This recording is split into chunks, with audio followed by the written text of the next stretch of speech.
Essa é a segunda vez que ele se candidata a um cargo eletivo. Pablo, muito obrigado pela sua presença aqui conosco. Seja muito bem-vindo. Obrigado. Pablo, a primeira pergunta é, por que o senhor quer se candidatar à Prefeitura de São Paulo? Porque as pessoas já não aguentam mais esses políticos das formas que eles fazem. O grupo que está aí vai fazer 10 anos que eles querem completar 10 anos de governo. Não para de aumentar as pessoas nas ruas. Não vemos melhoras. Vemos promessas eleitoreiras. Vemos inaugurações relâmpagos, né, para ganhar voto. Mas ninguém aguenta mais esse governo de Dória. Que até agora, para quem não sabe, está em um herdeiro do Dória. O Dória é articulador político nessa campanha. A gente vê... o Bruno não está aqui porque ele acabou falecendo, senão estaria também na campanha aí. Mais uma vez, com o mesmo grupo. Eu tive, por exemplo, lá na comunidade de Travinhas, tem 30 anos que essa comunidade está no esgoto. Tem 30 anos que ninguém fez nada. Ou seja, como é que vocês vão acreditar num tipo de governante que está aí e ignora por 30 anos as pessoas que estão enfiadas dentro de um esgoto? Vou falar só de lá, tá? Porque o problema é generalizado. Então, assim, não é eu que quero, é as pessoas que precisam de alguém diferente. E tem que ter gente que tem coragem. Aí juntou as pessoas querendo e eu que tenho coragem. Sou gestor, sou um cara do social desde 2019. Eu estou ajudando a construir uma cidade na África, né, uma comunidade. Eu percebo que a política só vai mudar se o brasileiro parar de falar mal dela e entrar para dentro dela. Eu espero, são 70 mil políticos aí no Brasil hoje. Eu espero que as pessoas tenham coragem de entrar para servir. Eu estou com meu coração 100% empenhado nisso. Parei todas as minhas atividades empresariais, né, coloquei outras pessoas para cuidar.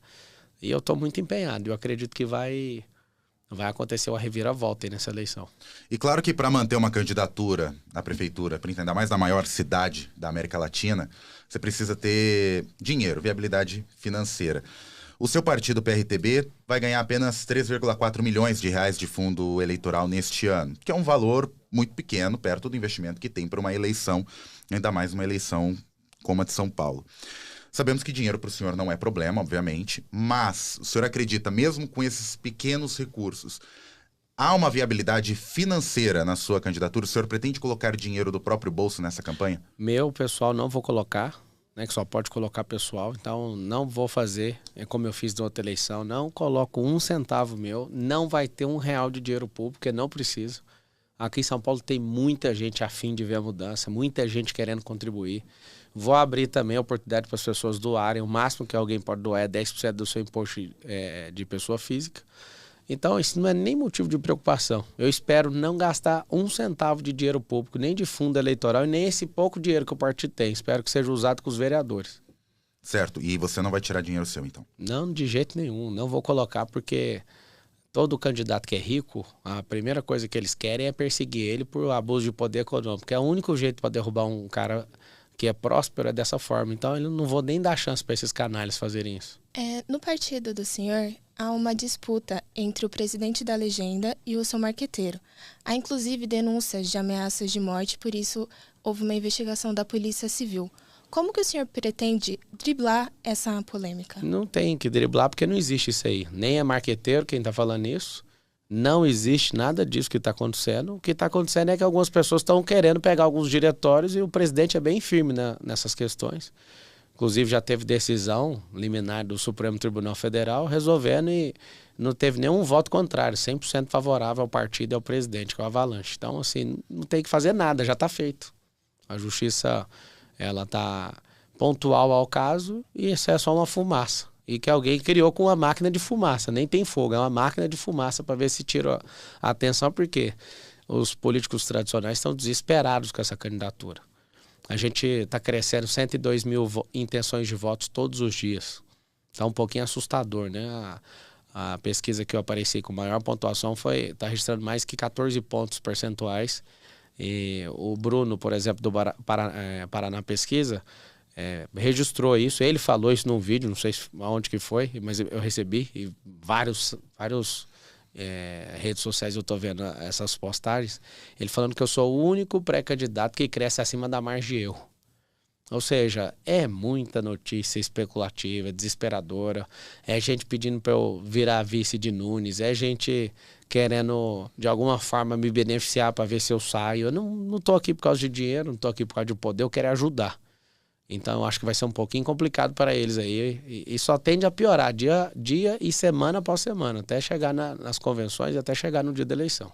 Antes da gente entrar nas propostas, eu queria falar antes de uma viabilidade política. O senhor queria explicitamente um apoio do ex-presidente Jair Bolsonaro e houve um movimento, tanto de Bolsonaro quanto de seus filhos, para te isolar politicamente. Inclusive, Bolsonaro teve uma reunião com o senhor. Ele não fez isso não. Mas entendi, vamos lá para a pergunta. Não, é só para dentro das estratégias nos bastidores, tá?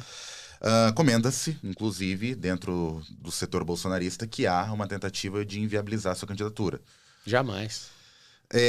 O senhor sem um apoio de peso, como o do ex-presidente Jair Bolsonaro, o senhor acredita que vai ter viabilidade política para se candidatar? Você imagina, por enquanto ele não deu o apoio, já tem 14 pontos percentuais. Agora, difícil vai ser o Bolsonaro num palanque defendendo um cara que é de centro-esquerda. A eleição municipal ela é um pouquinho complicada, ela é diferente de qualquer outra eleição. Quando você vê o Bolsonaro, você vê que não tem paixão da parte dele, nem um deputado federal quer apoiar o Nunes. Dos 99 deputados que tem no PL, eu conheço pelo menos 90. Não existe um que eu conheça que queira, a não ser que já tenha um cargo garantido. E eu já te digo, qualquer bolsonarista que tem alguma coisa garantida, você vai ficar sem. O Nunes não ganha. Bolsonaro perdeu com a máquina porque o sistema foi contra ele. O Rodrigo Garcia perdeu com a máquina porque foi fraco o suficiente para não governar com a forma que o Estado de São Paulo queria. O Nunes, que é o herdeiro do Dória, vai perder com a máquina na mão e não vai adiantar a ajuda de ninguém. Ele é um personagem fraco, ele é um cara que não tem pujança e é por isso que eu entrei nessa eleição. Tinha um candidato chamado Salles, ele era o cara que representava os conservadores, a direita, ele foi rifado para manter esse acordo com o Centrão. Isso é coisa do Valdemar. O Valdemar é um cara que decidiu fazer isso e o Bolsonaro ficou refém disso. Então o que acontece? E outra coisa que eu vou revelar sobre o futuro, dificilmente o Melo vai ser o vice. Essa sinalização toda aconteceu depois do almoço que eu tive com o Bolsonaro não conseguia emplacar o vice.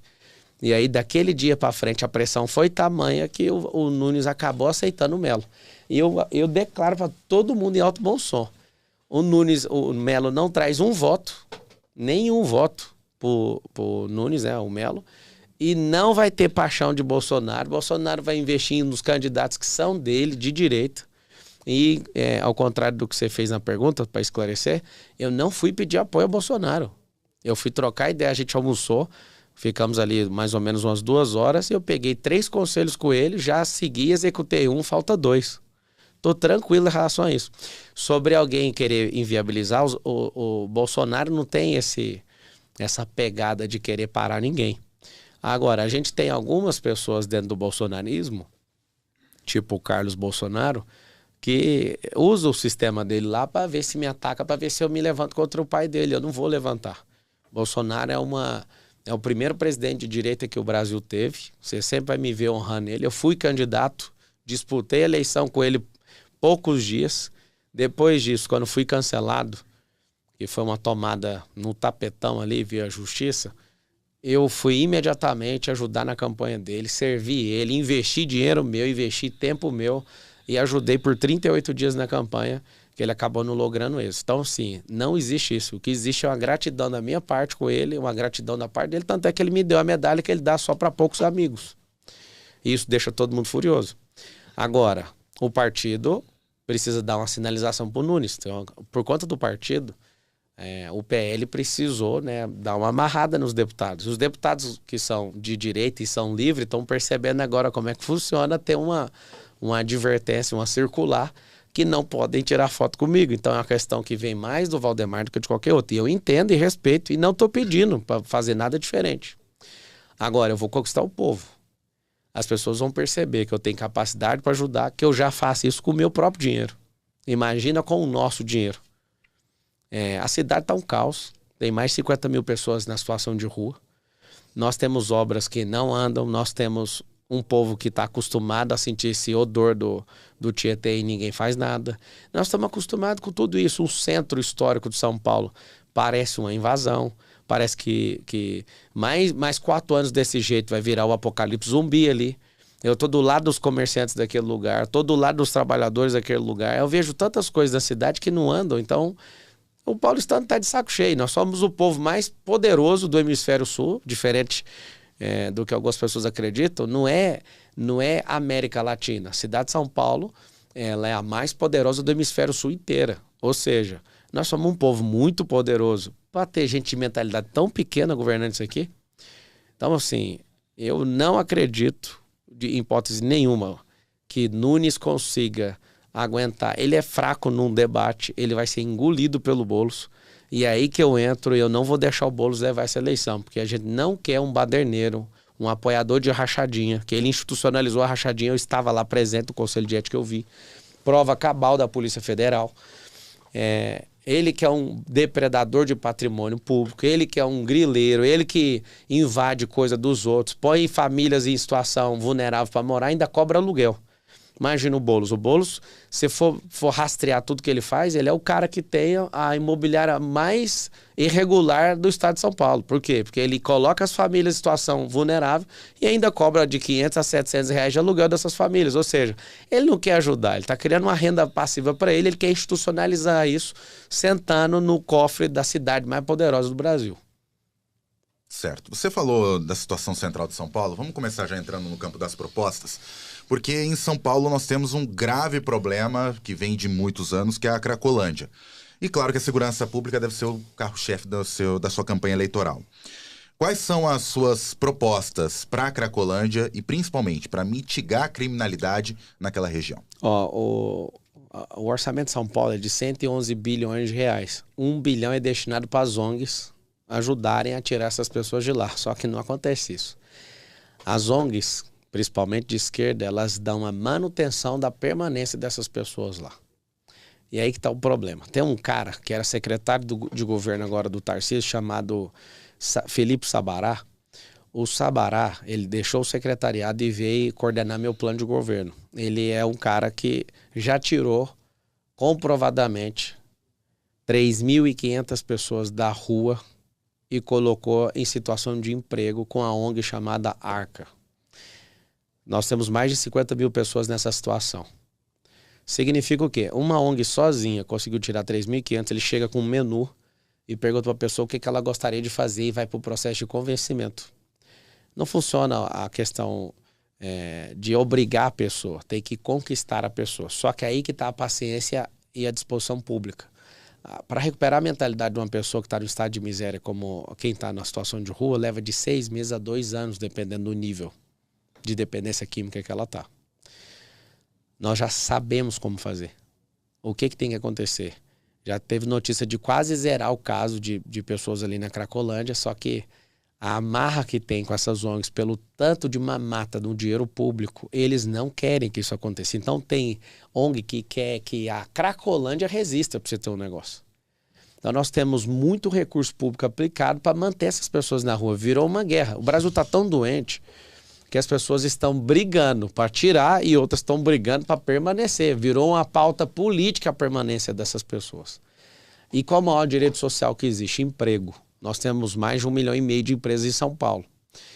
O que a gente tem que fazer? Fomentar o empreendedorismo, trazer para as nossas comunidades isenção fiscal para quem estabelecer praças ali de trabalho para as pessoas terem emprego, principalmente os novos empregos, que são empregos tecnológicos, para a gente trazer o maior direito que existe na humanidade, chama emprego. O emprego, na causa raiz, diminui violência. O emprego ocupa a cabeça da pessoa. Os índices de criminalidade de todas as ordens vão diminuir. Nós não teremos pessoas desanimadas com a vida, sem um alvo, sem estar produzindo, para chegar a entrar numa situação de rua. Para a pessoa entrar na situação de rua, ela está, primeiro, improdutiva. Vamos para a causa raiz. 2, ela está com problema familiar. 3, ela já não consegue trabalhar mais. 4, ela arrumou um vício. Um vício chama outro vício. E essa pessoa vai para onde? Ninguém aguenta ela mais, nem um empregador, nem um familiar, nem um amigo. Ela vai para a rua. E aqui em São Paulo está virando a vitrine mundial de moradores de rua. Então aqui tá um negócio assustador. As pessoas aqui estão acostumando. Eu não acostumo e não vou acostumar nunca. Nós vamos resolver isso aí. Eu não acostumo a andar numa calçada e ver uma pessoa dormindo na calçada. Não faz sentido para mim, a cidade mais rica do hemisfério sul, aceitar isso. E não adianta, não vai ser na obrigação. Você pega as internações compulsórias pela justiça, são pouquíssimas durante um ano inteiro. Não é isso que vai resolver. Nós não precisamos de um juiz para nos ajudar. Nós precisamos de gente que queira tirar as pessoas da rua, igual a arca do Filipe Sabará. E eu apoio isso, e eu quero que todo mundo saiba que o Estado ele não consegue resolver tudo. Em nenhuma esfera, nem municipal, nem estadual, nem federal. Mas o Estado pode ajudar em tudo. Quem dá conta de resolver tem que ser patrocinado, a gente tem que envolver a sociedade, tem que envolver as instituições religiosas, nós temos que envolver todo mundo para salvar os nossos irmãos aqui em São Paulo, que têm deixado seus empregos, suas famílias, seus amigos, suas comunidades e viver defecando no centro, mijando. Imagina o odor. Eu estava na Porta da Sé vendo alguns americanos lá com fone e o desespero deles em ver algumas pessoas cercando. Aquele ali virou um show de horrores, não faz sentido. Eu não me acostumo com esse tipo de coisa. Então, assim, tratar a segurança como efeito nunca vai resolver nada. Eu vim de periferia também, eu estudei em escola pública a maior parte da minha vida. Eu sei o que faz uma pessoa pegar o caminho errado da vida. Aí alguém fala, vamos investir mais em educação. Nós precisamos de dar o direito mais poderoso, que chama emprego. Para a criança não é emprego, é esporte. Nós temos que ocupar a cabeça das pessoas para produzir algo. E depois sonhar em algo. Ontem eu fui numa comunidade, na Travinhas, que fica ali em Paraisópolis. E eu perguntei para um garoto dos 18 anos, perguntei qual que é o seu sonho. Nossa, me racha quando alguém me responde isso. Ele falou, eu não tenho sonho. Eu não, um alvo. Para onde você quer ir? Não, estou sem nada. E aí você olha para ele, por que essa pessoa, com 18 anos de idade, não tem nada de sonho e nada para fazer? Eu fui andando, perguntei quanto tempo tem essa comunidade aqui. É uma comunidade literalmente dentro do esgoto. Quem quiser acompanhar, entra no meu Instagram, Pablo Marcal 1, você vai ver os vídeos lá. Eu tive o privilégio de poder ver de perto ali o problema que eles estão passando. E aí eu perguntei, tem 30 anos vocês estão aqui? Sim. Alguém já ajudou vocês? Não. Aí eu perguntei, cadê os governos de esquerda que sequestram o emocional das pessoas? Cadê a Erundina? A Erundina passou aqui nos últimos 30 anos. Ela não veio aqui? Não, não. Cadê a Marta Suplicy, que foi prefeita? Ela também não veio aqui? Não. Cadê o Haddad, que é o bonitão lá do Ministério da Fazenda, dá conta de regular o dólar? Ele também não veio aqui? Não. Aí eu falei, vocês estão entendendo que vocês são massa de manobra da esquerda, que eles colocam esperança no coração de vocês e não conseguem cumprir absolutamente nada do que eles falam? E ali eu saí com algo no meu coração. Essa cidade de São Paulo, em 4 anos, ninguém vai morar em casa de madeira nem de metal. Mas nessa questão da segurança pública, o aumento da guarda municipal, do efetivo, principalmente ali na região central, e principalmente o uso da força para retirar aqueles... Porque até o momento, até pouco tempo, o governador Tarcísio de Freitas e também o prefeito Ricardo Nunes tiveram a ideia de retirar os moradores de rua ali da Cracolândia e levá-los para o Brás, região do Brás. Você acha que seria uma solução para o centro? É igual tirar um problema do lugar e transferir para outro. De novo, isso é tratar efeito. Nós precisamos tratar a causa. Eu expliquei como é que trata a causa usando o Filipe Sabará como exemplo. Dá para tirar as pessoas da situação de rua e levar elas para ter emprego. Tem atendentes no McDonald's hoje que o paulistano para comprar um Big Mac. Quem está atendendo é um ex-morador de rua da Cracolândia, cara. Tem pessoas que estão empregadas e com a vida e foram recuperadas emocionalmente, não são mais viciadas em droga nenhuma, porque pessoas como o Felipe e as pessoas dessa instituição, dessa ONG, trabalharam duro para tirar essas pessoas daí. Ou seja, se não tivesse como, tudo bem. Agora, o que adianta a força? É igual o pai que quer, porque o filho não obedece, quer espancar o filho. Não adianta usar força. Isso chama-se tratar o efeito. Eu vou explicar para todo mundo que está assistindo. Tá chovendo e sua casa começa a ter uma goteira. Vamos tratar o efeito? Vamos. Pegue um balde e coloque um balde. É isso aí que é a solução que você está falando. Ou que eles apresentaram. Colocar um balde vai deixar de cair a goteira na água, mas vai cair no balde. Tratar a causa. Espera a chuva passar. Tem que esperar a chuva passar. Você vai lá e troca a telha. Ou só remenda a telha. Tratamos a causa. Qual o problema dos políticos? Eles não se importam com causa, porque causa no agora pode custar um pouco mais, só que a longo prazo não custa mais nada. A gente tem que ter pessoas que têm disposição política, vontade de ajudar e peito para fazer. Então, assim, nós estamos acostumando com esses 3,5 milhões de pessoas se arrastando, um país igual o Uruguai, nos metrôs na cidade de São Paulo. Nós estamos acostumados com o maior esgoto a céu aberto do mundo e ninguém está nem aí para mais nada, ninguém nem fala mais nada.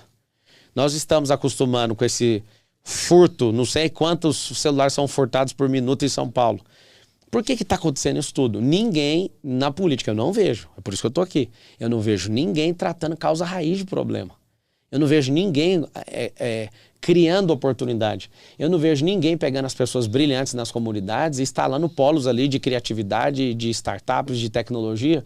Por quê? Porque o povo brasileiro, ele é empreendedor. Eu não estou vendo isso. Eu não estou vendo ninguém criando um incentivo para falar assim, ó, vamos fazer home office, mas a gente pode criar estações de trabalho nas comunidades para as pessoas não terem que deslocar para o centro da cidade. Por que a gente fica deslocando 6,5 milhões de carros todo dia aqui dentro da cidade? Eu não vejo ninguém indignado porque tem 44 quilômetros de uma rodovia que já gastou mais de 5 bilhões, que é o trecho norte do Rodoanel, que tem 44 quilômetros. Eu sobrevoei aquele trecho de 44 quilômetros, então foi mais de 80, né? 88 quilômetros, que foi 44 indo e voltando. Fiquei indignado com o dinheiro público jogado fora.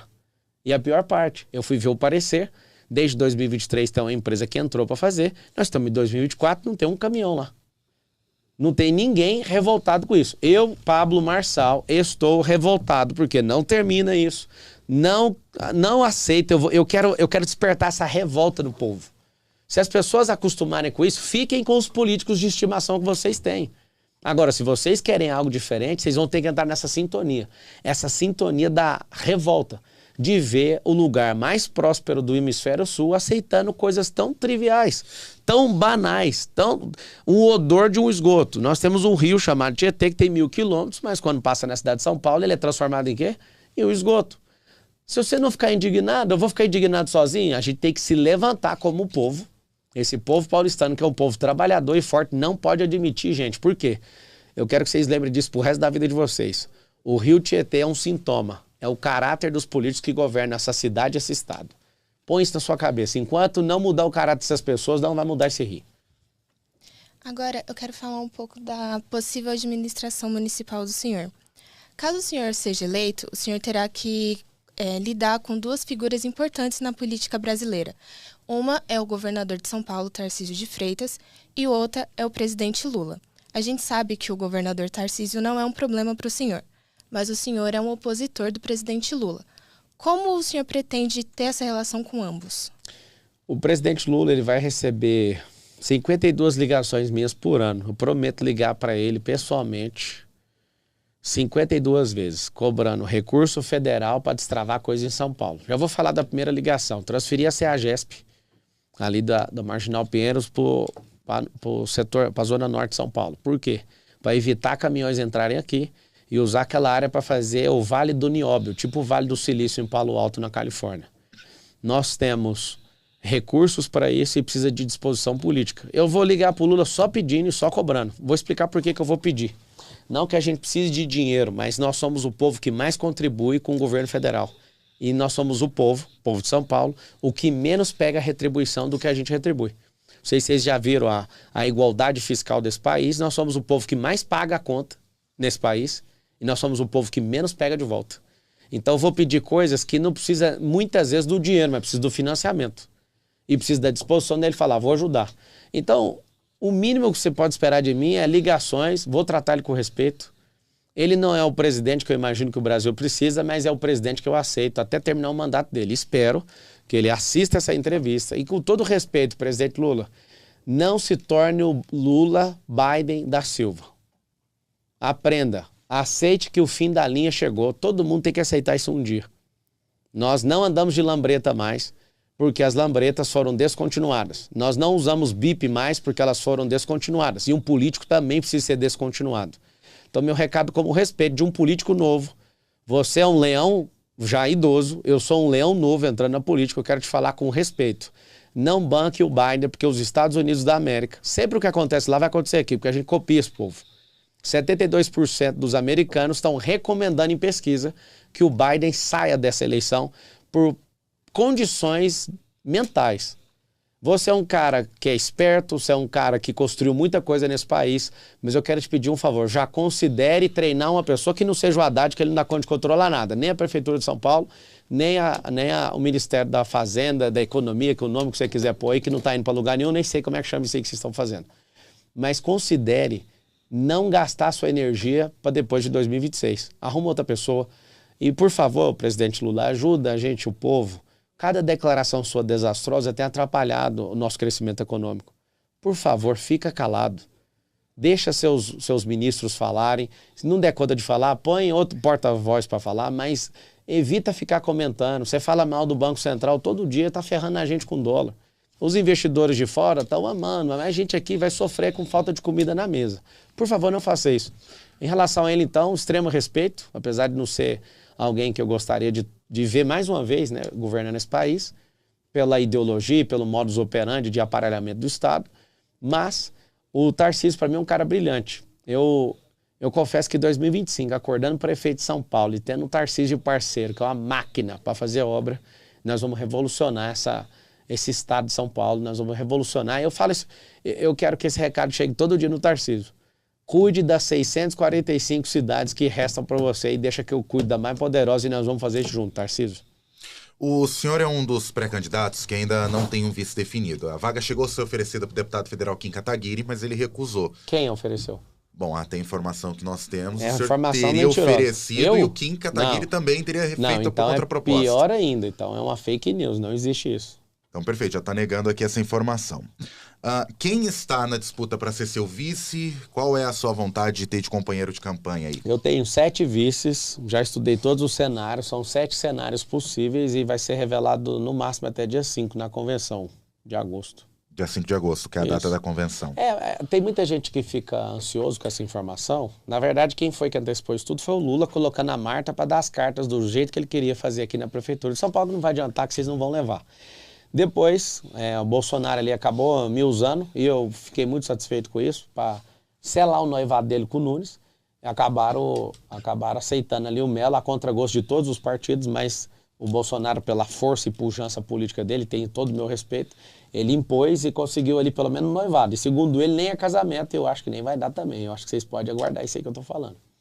O barquinho do Nunes vai começar a afundar e o casamento vai desmarcar, certeza absoluta. Mas essa ansiedade é da mídia, em sempre querer um furo, acho que é da hora, né? Isso aí, vocês vivem disso. E segundo, eu nunca vi tanta gente ansiosa do que aquelas que querem serviço. Do partido não tem essa ansiedade, mas está bem encaminhado o partido que vai sair com a gente de vice, tá bem acertado e vocês vão gostar do que vai acontecer. Ou seja, a chapa não vai ser pura, não vai ser do PRTB, o vice. Não, tem 7 opções para acontecer. E, por exemplo, para eu conseguir viabilizar isso, um dos maiores partidos do Brasil falou assim, a gente só volta a conversar quando você marcar 5. Aí, na primeira pesquisa, em 48 horas que eu coloquei meu nome, eu já estava com 10. Aí subiu para 12, agora subiu para 14. E agora não tem mais o que conversar. E agora a gente já está num aperto de mão, tá em vias, né, de pelo menos o apoio já chegar do partido e a gente desenrolar um nome. Possivelmente vai ser uma mulher. Acho que precisa de uma figura feminina com sensibilidade, com alguém que tem um cuidado especial com a cidade. Vai ser muito bem-vindo o nome que esse partido trouxer. Vamos avaliar junto. Certo. Pablo, eu queria falar de um problema que a cidade de São Paulo enfrentou recentemente, que foi o apagão. Os comerciantes e a população chegou a ficar cerca de 3 dias sem energia elétrica. Como que o senhor pretende negociar com a Enel em relação a isso? Quais exigências que o senhor vai fazer para a empresa na melhoria disso? Para todo mundo que tem contrato com a Prefeitura de São Paulo, saibam da minha boca agora, não adianta ficar preocupado não, tá? Tem um conceito no latim, eu sou jurista também, e o conceito é pacta sunt servanda. Os pactos precisam ser cumpridos. Pode esperar de mim nada menos que isso. Só que eles serão revisados. Os irregulares, vou dar prazo para vocês arrumarem. Não conseguiu arrumar, vai ter a suspensão. Depois da suspensão vai ter o cancelamento do contrato. Por que eu digo isso? Ninguém vai ter confusão comigo. É bom que vocês já agilizem, porque vocês sabem que eu vou levar essa eleição, que o povo está precisando de mudança radical nessa cidade. Mas é simples. Eu não sou esses malucos de esquerda que chega e fala que vai jogar tudo para cima, mas todo o pacto vai ser concluído, desde que você mantenha a sua parte. A Enel, por exemplo, como é uma grande empresa italiana e tudo, se não tiver a capacidade de entregar isso aqui, nós vamos rever esse contrato. Eu também sofri nesse apagão, eu acho que parecia o fim do mundo. Só que eu tenho condição financeira, eu fui lá e loquei geradores para resolver meus problemas. E as pessoas que não tiveram? Quem é que vai bancar o prejuízo? Se isso acontecer de novo, eu sendo prefeito dessa cidade, vocês vão bancar o prejuízo como se fosse em ordem judicial. Vão ter que pagar rápido. Eu sou jurista, eu mesmo vou pegar esse contrato da Enel, vou colocar numa banca de advogados e nós vamos revisar item por item. O contrato é muito simples, ele tem que ser cumprido, tem irregularidade, tem que abrir prazo sem estresse. Abre o prazo hábil para a pessoa resolver, não deu conta, suspensão parcial, depois a gente vai para o cancelamento definitivo do contrato. Não vou usar de bravata, nem de politicagem com ninguém, não precisamos de brigar nisso. Se não der para fazer a sua parte, eu vou resolver por vocês.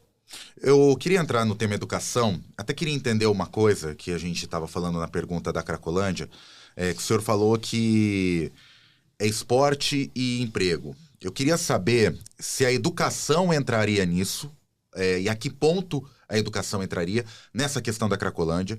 E um segundo ponto que é importante a gente citar aqui também são as escolas cívico-militares.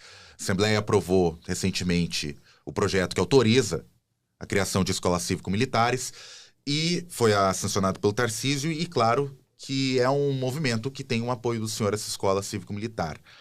Essa vai ser uma das suas prioridades, liberar as escolas municipais de São Paulo com a ajuda da Polícia Militar, com a educação militar. E em relação às suas propostas para a educação, o que o senhor está planejando? Isso é a nível estadual, né? Então, só do Tarcísio ser um cara clarificado, tomando essa decisão, ele tem meu apoio pessoal. A grande verdade é que nós temos 3 tipos de ensino. Um ensino é do município, o outro é do estado e o outro é do governo federal. O que tange a prefeitura de São Paulo é o ensino infantil. E a gente gasta 25 bilhões dos 111 bilhões com aquilo que chamam de educação, mas na verdade o que a gente está fazendo chama-se escolarização. E eu digo o que é a diferença. Na rede privada eu tenho duas redes de escola e eu posso asseverar para vocês que o modelo que a gente investe de educação chama-se escolarização. O que é escolarização?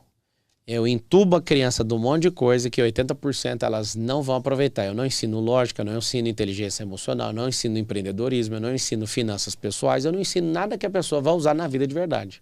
O que eu estou ensinando? Estou ensinando Bhaskara. Ah, você é contra Bhaskara? Pergunta para cada 10 engenheiros, quantos usaram na sua vida e no seu cotidiano? Nenhum ou um.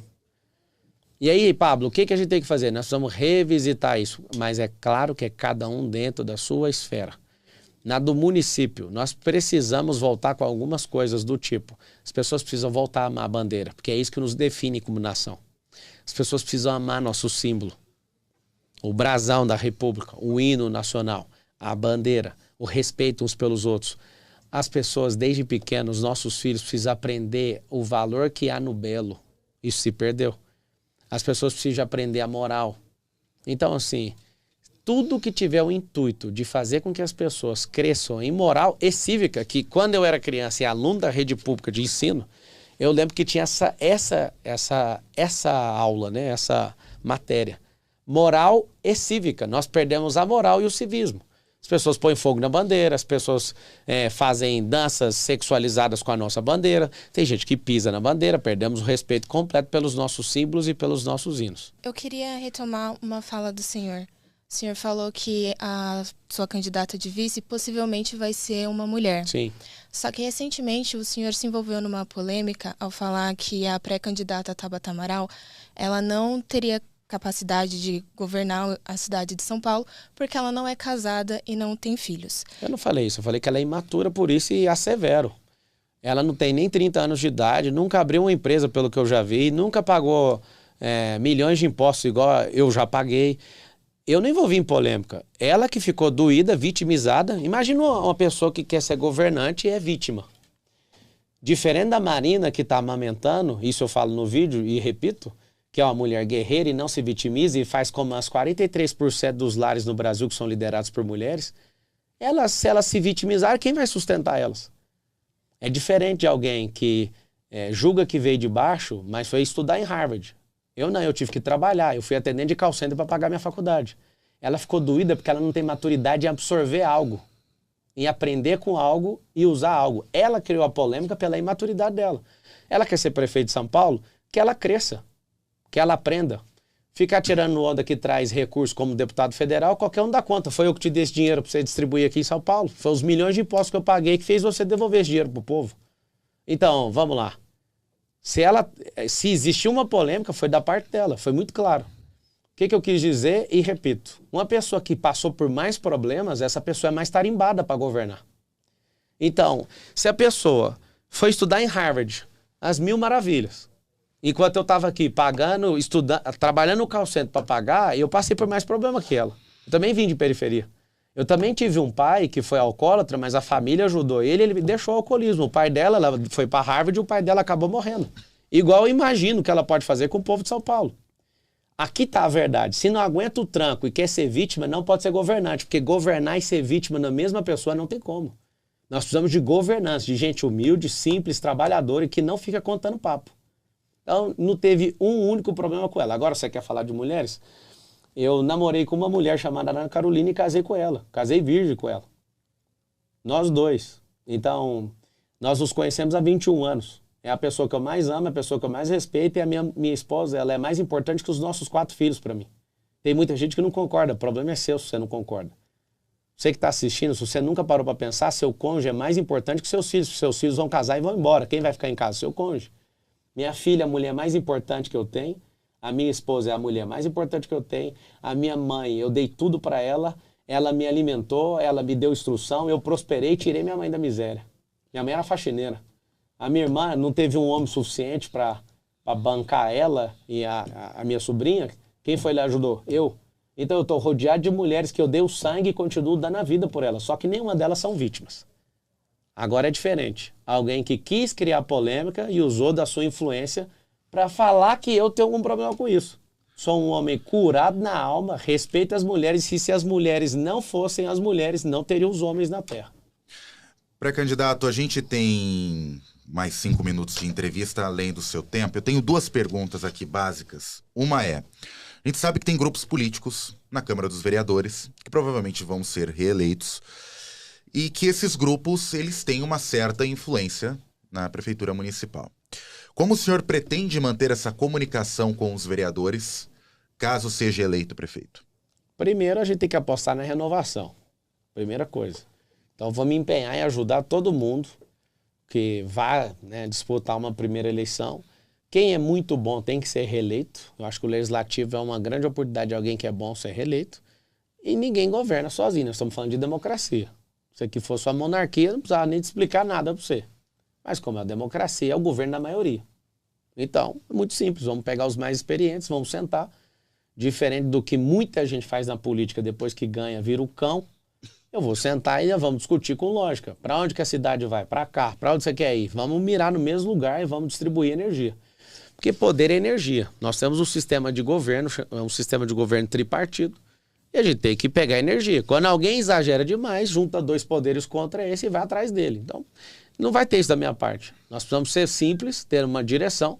Nosso plano de governo, ele se chama SP50. E eu quero institucionalizar algo que vai além das linhas eleitorais. Levar São Paulo até o final dessa década para 2050. O que significa isso? É um projeto que tem que envolver a Câmara. É um projeto que tem que envolver todos os entes públicos dessa cidade. E eu quero que se estenda para todo o estado de São Paulo. Para quê? Para mostrar que tem como crescer fora das linhas eleitorais. Porque o que está acontecendo hoje, eu finalizo. Toda eleição é escada para alguém. Toda eleição, por exemplo, o Dória ficou 1 ano e 90 dias ou 95 dias no governo, já escalou, não terminou nenhum outro mandato e já foi lá e passou aquela vergonha que ele passou para presidente da República, que acabou cancelado e afundou a carreira dele política e está aí sustentando o Nunes não sei como, nas costas até agora. Se você tiver gente com capacidade eleitoreira e não de ajudar e resolver o problema, nós vamos ficar à mercê desse povo que é alpinista aqui, que quer resolver só o próprio problema. Eu já fiz tudo que eu queria na vida, com 37 anos de idade, eu vou servir, quero servir. Pablo, muita gente em Brasília, principalmente na cúpula nacional, ainda não acredita muito que você vai mesmo se lançar, principalmente por conta das outras disputas, os acordos políticos e tudo mais. E em Brasília, há uma avaliação, e aí até eu queria que você opinasse em relação a essa avaliação, de que o senhor seria o padre Kelmon dessa eleição, que iria aliviar para o Nunes nos debates para bater no Guilherme Boulos e deixar o Nunes um pouco mais tranquilo para apresentar as propostas. Essa é uma avaliação da cúpula nacional. O que o senhor acha dessa avaliação? Como é que o senhor vê essa avaliação? E o senhor está nessa disputa para ser um padre Kelmon ou está para ser prefeito? Primeiro, o Nunes, se ele se comportar do jeito que ele está comportando, como um homem fraco que ele é, primeiro foi no dia que escolheram ele para ser vice. Sempre coloca alguém de vice, alguém que não vai dar problema. E foi isso, se passaram assim, nunca vai precisar disso. Acabou precisando com o falecimento do ex-prefeito. Ele não dá conta de levar São Paulo para lugar nenhum. Zero. Inclusive, ele nem faz gestão como prefeito. A gestão, inclusive, ele posta e põe uma hashtag assim em todas as publicações dele.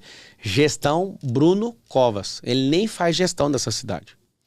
Então, assim, se continuar do jeito que tá, eu vou dar uma análise preditiva sobre o que vai acontecer, tá? Ele vai terminar em 4º lugar. Se ele melhorar um pouco, ele vai terminar em 3º. Pode anotar, grava o dia que eu tô falando. Se ele continuar com o mesmo modus operandi, não conseguir ter estado de presença de comando e parar de ser esse cara emasculado, ele não vai conseguir. Para quem não sabe o que é emasculado, é um cara que não não tem pujança. Ninguém é bobo. Todo mundo vê na cara dele que ele precisa de ajuda, que ele não dá conta de ajudar aqui. Então, você falar que eu vou aliviar para ele, eu quero ver que dia que vai ser isso. Eu vou falar que dia que eu vou aliviar para ele. Dia 6 de outubro. Porque não vai ter segundo turno em São Paulo. E nesse dia eu vou aliviar para ele. Porque ele não tem mais nada para fazer, aproveita novembro, dezembro, no governo de transição, passa tudo com decência e vamos embora levar o São Paulo para o futuro. Quem que foi a outra pessoa que você falou? Você falou o Guilherme Boulos, para aliviar em relação ao Guilherme Não, você falou foi do padre. Ah, do padre Kelmon, seria o padre Kelmon. Então, se a pessoa está falando isso, é porque a pessoa não tem nem compreensão do cenário que está acontecendo aqui em São Paulo. Bem que você falou que foi alguém de Brasília, é o cara que está 100% desconectado daqui. Padre Kelmon é alguém que entrou, foi uma figura caricata, não criou movimento, nós não vemos ele de fato fazendo isso. Se ele quiser, ele faz parte do meu partido hoje, te desafio, Padre Kelmon, sai para vereador, vamos bater. No dia que tiraram a minha candidatura para presidente, eu fui lá e virei para deputado com humildade, fui lá e fui eleito. Eu te desafio, tirar a sua candidatura, sai para vereador, vamos lá, ganha, vamos conquistar a Câmara, vamos para cima. Então, assim, as pessoas vivem querendo comparar. Várias pessoas me ligam. Você é o novo Bolsonaro? Não. Você é o novo Enéas? Não, meu nome é Marsalmos. Vocês têm que acostumar. Vocês são tão focados no passado que ao invés de aceitar as pessoas como elas são, vocês ficam comparando com as figuras do passado. Já chega. Foca no futuro. São Paulo vai prosperar e nós vamos fazer essa cidade ser a cidade do futuro. Certo. Agora nós temos 1 minuto para suas considerações finais. São Paulo tem jeito. E nada mais, vou falar mais nada, não precisa de ficar trazendo nenhum contexto. Se você quer o passado, você já tem um cara que toca a prefeitura do finado. Esse é um herdeiro político do Dória. Se você quer invasão, se você quer depredação de patrimônio público, desordem, grilagem de terra, imobiliário irregular, cobrando dos menos favorecidos, você já sabe quem vai votar. Num cara que apoia a rachadinha, você vai votar em quem? Nesse playboy que fala que é o Peter Pan, que vai resolver todos os problemas, mas não cuida nem da própria vida. São Paulo precisa disso. Nós estamos precisando de mais proselitismo nessa cidade, nós estamos precisando de gente que gosta de trabalhar, e não esses preguiçosos. Ah, Marçal, e as outras opções? Não considere como opções. Tem uma candidata que está aqui para defender o Boulos. Eu tô falando, pega uma declaração dela, descer no pau, falando a verdade sobre o Boulos. Não vai ter? Não é candidato. Pablo Marçal, pré-candidato à Prefeitura de São Paulo pelo PRTB, muito obrigado pela sua participação. São Paulo tem jeito. Quero agradecer também a repórter Marina Miano, que participou comigo desta entrevista. Marina, muito obrigado, até a próxima. Obrigada, João, até a próxima. Outras informações da política do Brasil e do mundo você acompanha em istoé.com.br. A direção deste podcast foi do Edson Franco e do Daniel Hessel. Para você que nos acompanha até aqui, muito obrigado pela sua audiência e até a próxima.